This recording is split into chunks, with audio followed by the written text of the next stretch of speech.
लेकिन कांग्रेस पार्टी इसका विरोध कर रही है और कांग्रेस नेता गौरव गोगोई ने कहा है कि बीजेपी यूसीसी का दुरुपयोग करना चाहती है और इसके जरिए विभाजन की राजनीति करना चाहती है।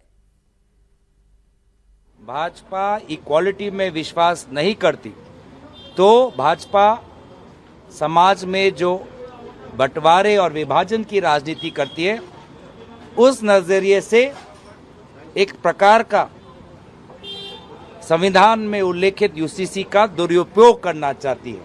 और जहां जहां उन्होंने यूसीसी की बात की है, शुरुआत में तो वो कहते हैं कि जनजाति के लोग, अनुसूचित जनजाति के लोग यूनिफॉर्म सिविल कोड से बाहर रखेंगे, लेकिन वास्तविक में ये मंशा उनकी नहीं है। अब दो ही बातें हो सकती हैं, मंशा है इसलिए ये बात कही गई है कि आदिवासी और जनजाति को बाहर रखा जाएगा, पहली बात ये। और जो गौरव गोगोई कह रहे हैं रागी जी कि ये मुसलमानों के साथ भेदभाव करना चाहते हैं।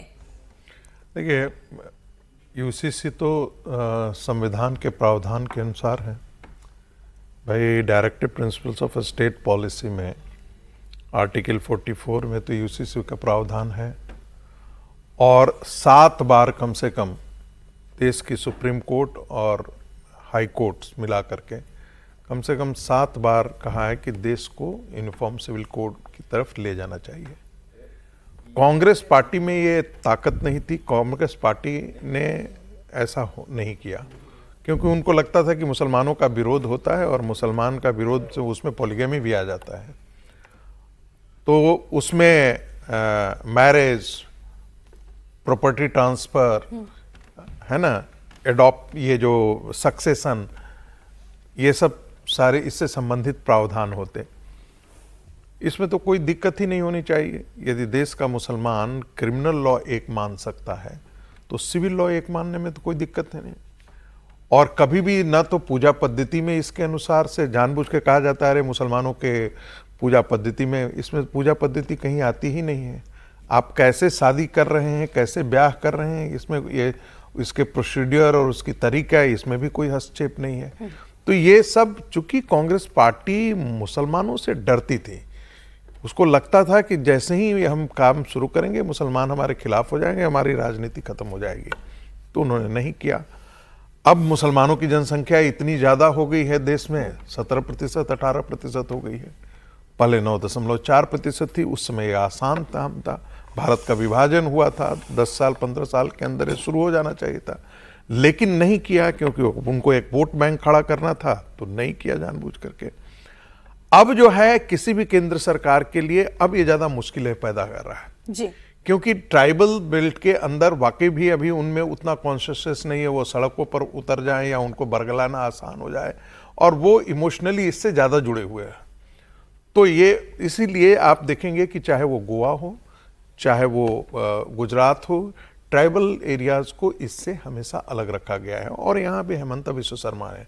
दूसरी अच्छी बात क्या है जी, कि जब चारों ओर से हो जाएगा, 22 राज्य और 23 राज्य में हो जाता है, तो फिर केंद्र के स्तर पर कानून को लागू कर पाना ज़्यादा आसान हो जाएगा।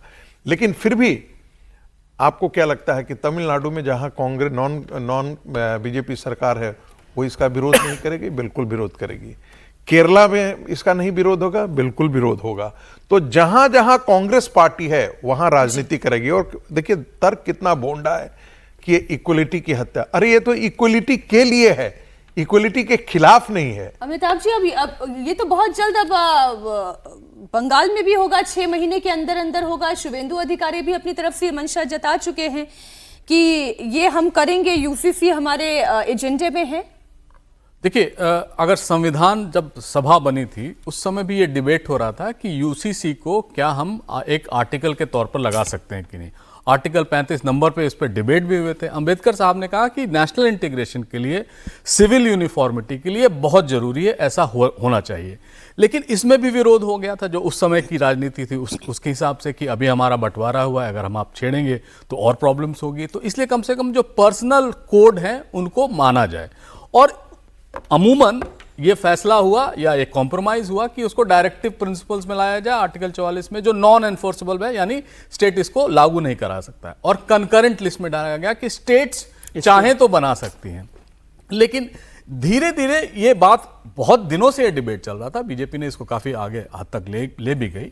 मुझे लगता है यूसीसी को इम्प्लीमेंटेशन में लॉ लगाने में कोई प्रॉब्लम नहीं है, लेकिन जो इसके रिजर्वेशंस हैं जिनके लोगों के, उनको भी इसके साथ लेके चलना चाहिए। जैसे रागी जी ने कहा ट्राइबल्स का, सिक्किम को एक्सेप्शन किया गया उनके ट्राइबल्स को। कई सारे नॉर्थ ईस्ट के जो ट्राइबल्स हैं उन रीजन में यूसीसी नहीं लगाया जा सकता है, लेकिन अगर लगाया जा रहा है तो मुझे नहीं लग रहा है, और ये एक्सपेरिमेंटल बेसिस पे शुरू हुआ था, चाहे उत्तराखंड में हो या गोवा में, कि कैसे उसको इम्प्लीमेंट। कुछ कठिनाइयां यूसीसी के इम्प्लीमेंटेशन में उत्तराखंड में आई थी, जैसे लिव इन रिलेशनशिप को लेकर कई बार ऐसा हुआ था। लेकिन मुझे लगता है यूनिफॉर्म सिविल कोड भारत के लिए अच्छा है, और एक समान एक संहिता रहेगी तो सबके लिए आसान हो जाता है किसी भी तरह से। हाँ, इसका विरोध हो रहा है कई ऑर्गेनाइजेशंस द्वारा, उनके जो कंडीशंस हैं। जो विरोध का कारण कहा जाता है विजय जी, वो तो यही है कि भाई आप इक्वालिटी नहीं है, तो इक्वालिटी है या नहीं है? देखिए, अभी संविधान सभा की चर्चा हुई।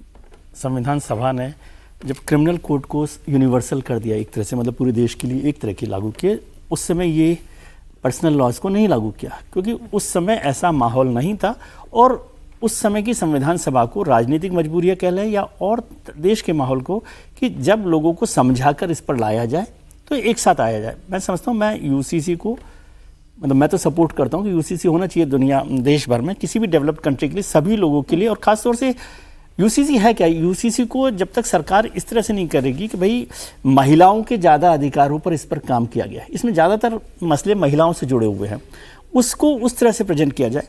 लेकिन यदि सोसाइटी के किसी हिस्से को, खासतौर से मुसलमानों को ये लगता है कि ये उनके विरोध में है, तो इस पर कन्विंस करना चाहिए। मैं हमेशा ये बात कहता हूँ कि किसी भी सोसाइटी के किसी हिस्से को जब तक समझाया नहीं जाए, क्योंकि इसमें कोई ऐसा बहुत बड़ा अपराध नहीं हो रहा, और सबको आना चाहिए। अब जैसे आपने अमिताभ जी ने भी कही, आपने भी कही, SC ST वो ट्राइबल्स को और आदिवासियों को छोड़ दिया, अनुसूचित जनजातियों को छोड़ दिया है, तो फिर कुछ चीजें है ना, इसका मतलब। मैं आपसे ये कह रही हूँ कि सर, अभी आप दोनों ने ही कहा कि उस वक्त ऐसी परिस्थिति थी, माहौल ऐसा था, कुछ राजनीतिक कारण ऐसे थे कि तब नहीं हो पाया। हाँ। वो तभी था, वो उसके बाद 20 साल के बाद भी वही राजनीतिक कारण थे, 30 साल के बाद भी वही राजनीतिक कारण थे। मैं उन राजनीतिक कारण नहीं, लेकिन लोगों को समझाना, सोसाइटी को समझाना सरकारों की जिम्मेदारी। और मैं इसको एक ठीक कदम भी मानता हूं कि स्टेट्स में लागू करेंगे तो धीरे धीरे उसका विरोध कम होता जाएगा। और मान लीजिए 15 स्टेट्स में लागू हो गया, तो किसी भी केंद्र सरकार को, कोई भी सरकार रहे, उसे उसको लागू करने में मदद मिले। और एक बात समझिए, जो पर्सनल लॉज होते हैं उनका विरोध आज हो रहा हो ऐसा नहीं ना। 1950s में, 52 में जब हिंदू कोड बिल लाया गया था, तो जो आज लोग ये यूनिवर्सल यूसीसी की बात कर रहे हैं, वही सब लोग विरोध में खड़े हुए थे। बिल्कुल ठीक बात है, तो लेकिन अपने धर्म को सुधार का विरोध हमेशा होता रहता है। लेकिन हिंदू तैयार हुआ ना, और एक तैयार हुआ ना, 5 स्टेट्स बन गई ना, 5 स्टेट्स। वही मैं कह रही हूँ, उनको तैयार करने में समय जरूर लगा, लेकिन तैयारी हुई और वो हो रहा है। मीनाक्षी, ऐसा है कि जब हिंदू कोड बिल लाया जा रहा था तो उसका विरोध डॉक्टर राजेंद्र प्रसाद ने किया था। और डॉक्टर राजेंद्र प्रसाद का कहना था कि भाई ये जो संविधान सभा है, ये एडल्ट फ्रेंचाइज से चुनी हुई संविधान सभा नहीं है, ठीक है। यानी कि सारे जितने भारत के नागरिक हैं, वयस्क नागरिक हैं, ये उनके द्वारा चुनी हुई ये संविधान सभा नहीं है। तो एक बार चुनाव हो जाने दीजिए, पहला चुनाव से जो सरकार निकल करके आएगी वो इस पर निर्णय लेगी।